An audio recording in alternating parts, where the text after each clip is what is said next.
Dear friends, welcome to Biology Made Easy. Today, under this ecosystem, we'll discuss food chain and food web.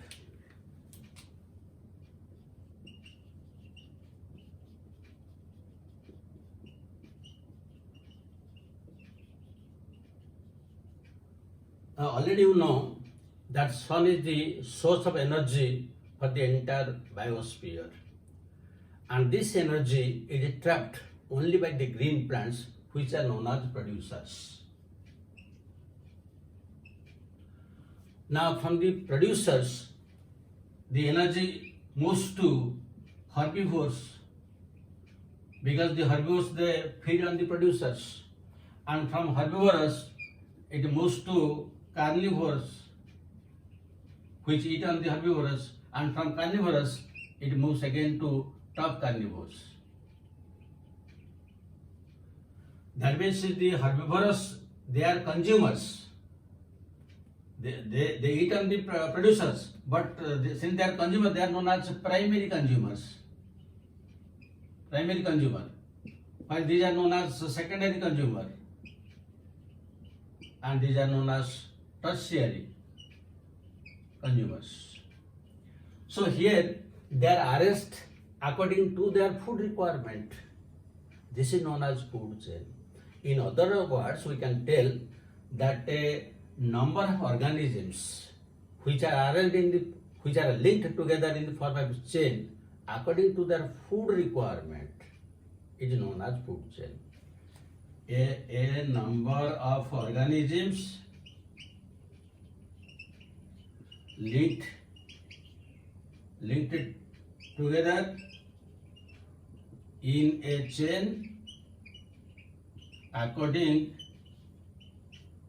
to their food requirement is called food chain. In another very short terms, we can express food chain. Food chain is a sequence of eaters being eaten. Sequence of eaters being eaten. That means the herbivores they are the eaters or producers, but again they are being eaten by carnivores. So the carnivores are the eaters of herbivores, but again they are eaten by the top carnivores. That means food chain is a sequence of organisms arranged in what form? The eaters being eaten. This is in short form also you can express what is food chain. So here you see the producers are in the first trophic level. Herbivores are primary consumers, but they are at the second trophic level. And carnivores they are the secondary consumers, but at the third trophic level. Now if you will arrange them in a particular tabular manner, you see what is the examples and how the trophic level and consumer level also varies. Now suppose we will take the producers, and these are the producers. So the producers, the trophic level is T1 trophic level, and the example is the examples are usually plants, and also you will find the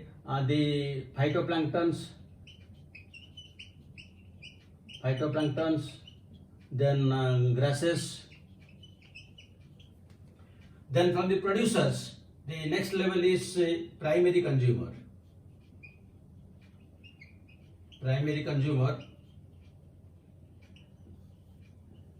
And the primary consumer, they are coming at trophic level 2, and these are usually herbivores. And what are the examples of the herbivores?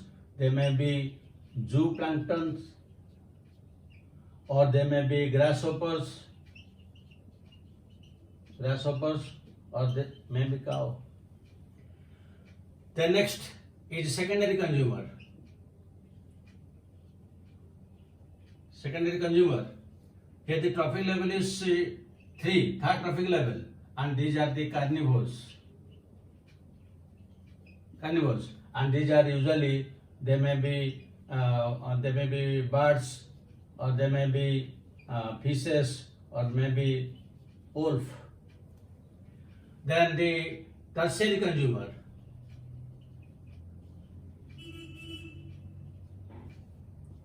The trophic level is fourth trophic level, and these are the top carnivores.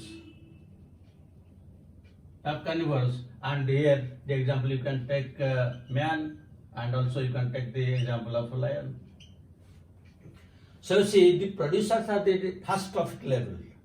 So they are the plants, and some of the examples of phytoplankton grasses. Now the primary consumers, they are primary, but the trophic level is 2. These are secondary consumers, but the trophic level is 3, and these are the tertiary, but trophic level is 4. Because producers, they are at trophic level 1.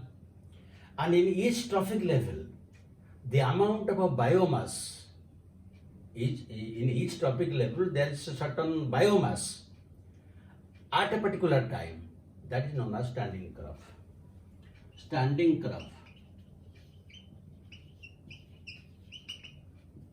So what is standing crop? At each trophic level, there is certain amount of biomass at a certain time. This standing crop. And you should not be confused with the standing state. There is another word, standing state. Standing state means the amount of inorganic nutrients like calcium, magnesium, phosphorus, sulfur, all this, the amount of inorganic nutrients that are present in the soil at a particular time. And that usually varies from ecosystem to ecosystem, and also in the same ecosystem according to different season that varies. So that is an inorganic substance, that is standing state. But the living material present in the trophic level is standing crop. These two terms are very important from examination point of view. So now you have an idea what are this, how they are arranged. That means these are the producers, then the consumers, then the tertiary consumers, and these are the different trophic levels. With examples, different food chains. Now again we'll see that the food chains are again of different types. It may be grazing food chain, it may be detritus food chain, or it may be parasitic food chain. So let us discuss with the examples.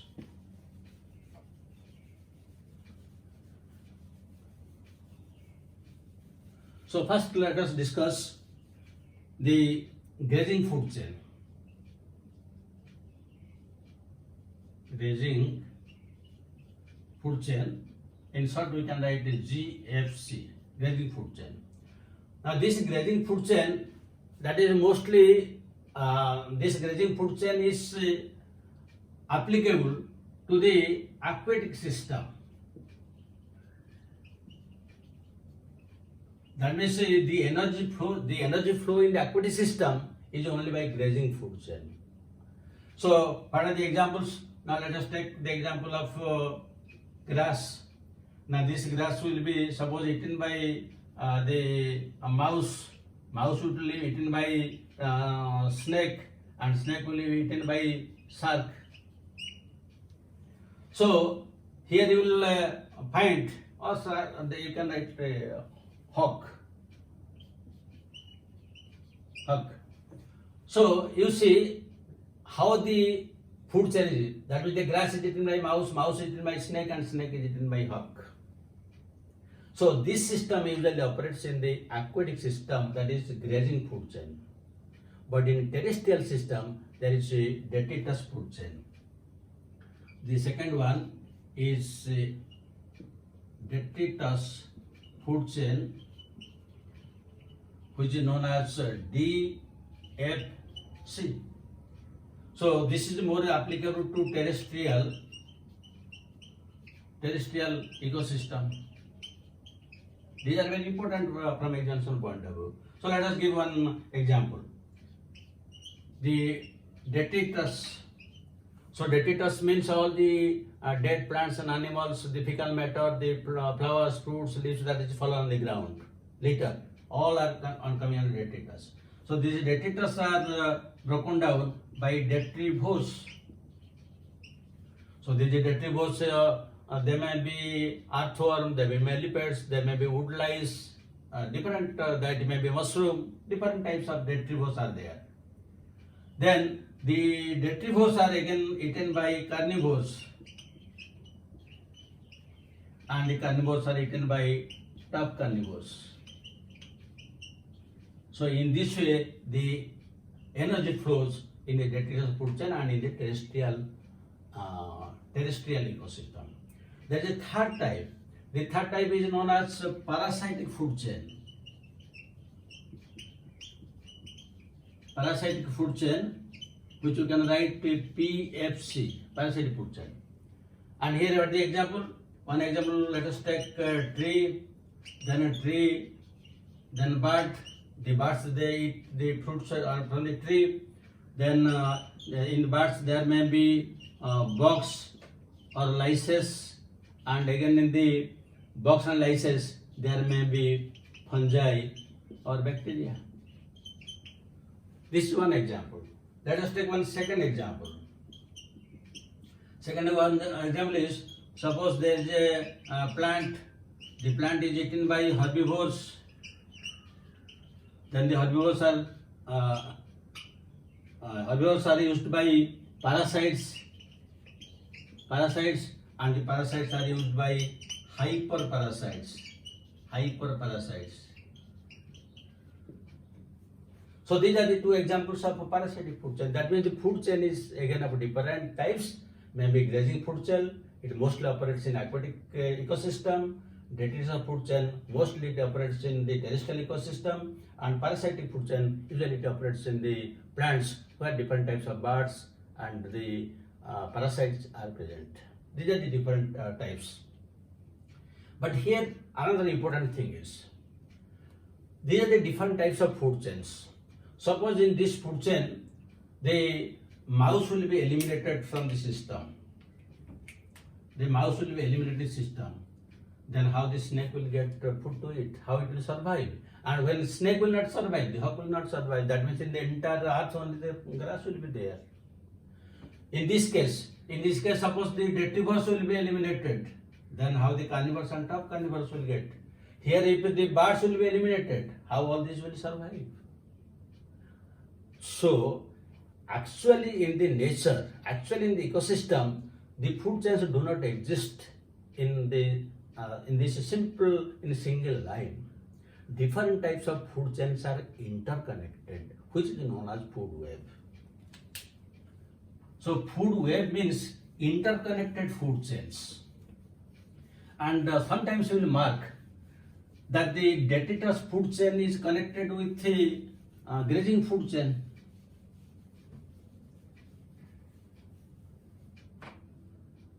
You will find the detritus food chain is connected with the grazing food chain, and some of this detritus food chain, they become prey for this. They become prey for some of these grazing food chain members. They become prey.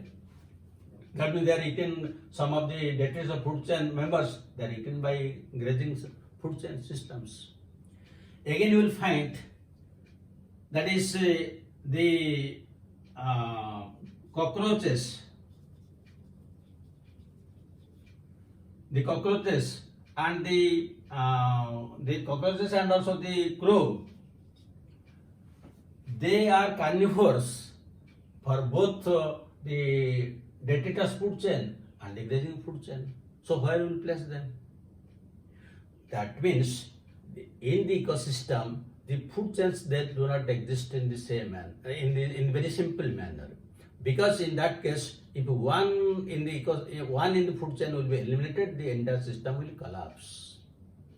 The organisms which are present at the high trophic levels, they will not get food, they will simply die. That is why, for the survival of the entire system, the higher organisms, the different food chains are interconnected, and that is known as this interconnection of food chains is known as food web. So let us give one example.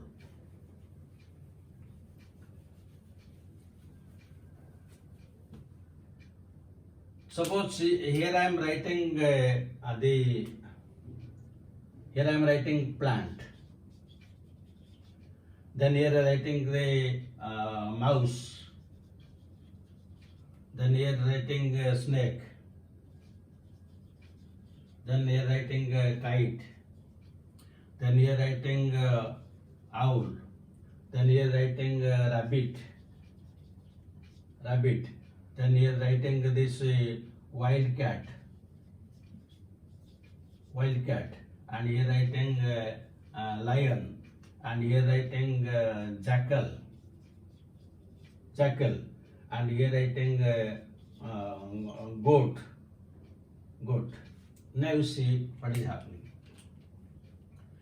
Now this is the plant. Which is the producer? This is the producer. It traps solar energy and converts into the chemical form energy. Now this plant material can be eaten by the mouse, can be eaten by the rabbit, and can be eaten by the goat. That means 3 different ways. Now the mouse can be eaten by snake and the snake can be eaten by kite.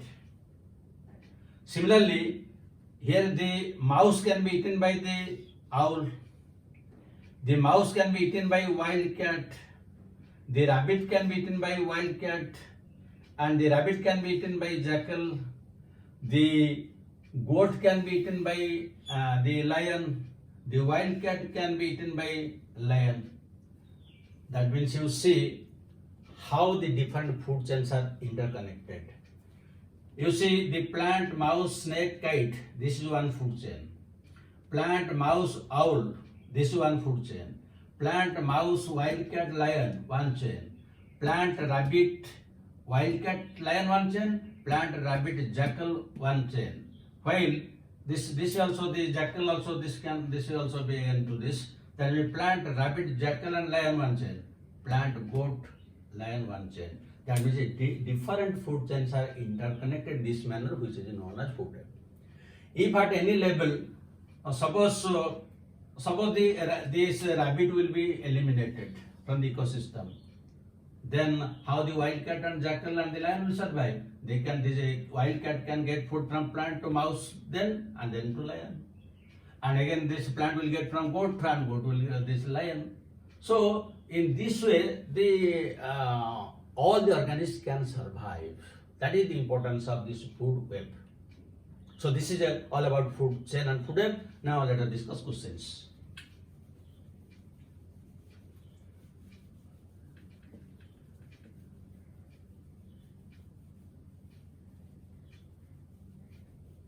So one question you can write: in a detritus food chain,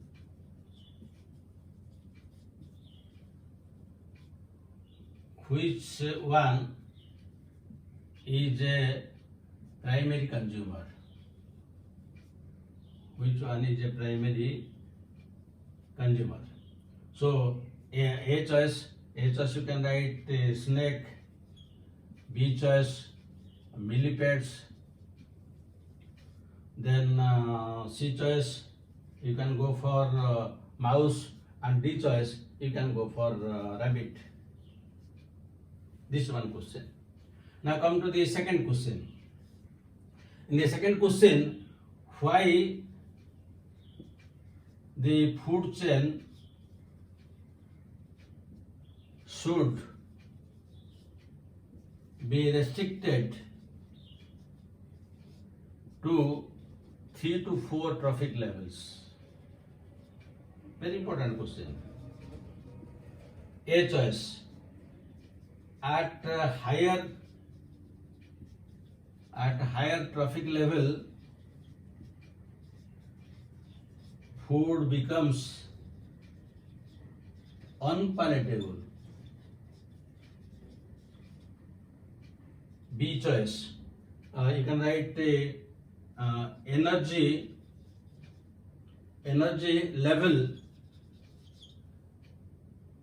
level increases